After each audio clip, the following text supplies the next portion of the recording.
মা, একটা গল্প বলো তো। গল্প শুনবি? ঠিক আছে, বলছি। একদিন একটা ইঁদুর যাচ্ছিল, একটা বিড়াল ইঁদুরটাকে দেখতে পেয়েছে। এবার বিড়ালটা ইঁদুরটাকে ধরার জন্য দে ছুট, আর ইঁদুরটা যে বিড়ালটাকে দেখতে পেয়েছে, এবার ইঁদুরও প্রাণের ভয়ে দিয়ে ছুট। এবার ইঁদুর ছুটছে, বিড়াল ছুটছে, ইঁদুর ছুটছে, বিড়াল ছুটছে, ছুটতে ছুটতে এবার ইঁদুর দৌড়িয়ে ছুটে একটা গর্ত পেয়েছে, পুক করে একটা গর্তের মধ্যে ঢুকে গেছে। এবার ওই বিড়ালটা তো আর গর্তের মধ্যে ঢুকতে পারে না, ও গিয়ে গর্তের মুখে চুপ করে বসে আছে। মা, তারপরে কি হলো বলো। দাঁড়াও, ইঁদুরটা বেরোক, তারপরে বলছি। মা, তোমার ইঁদুর কি বেরিয়েছে নাকি?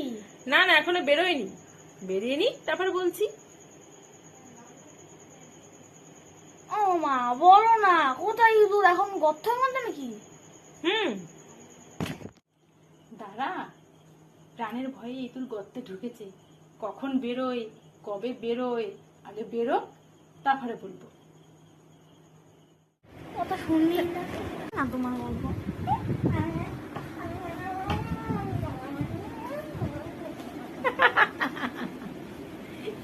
ইঁদুরটা বেরোবে, তারপরে তো আমি বলবো।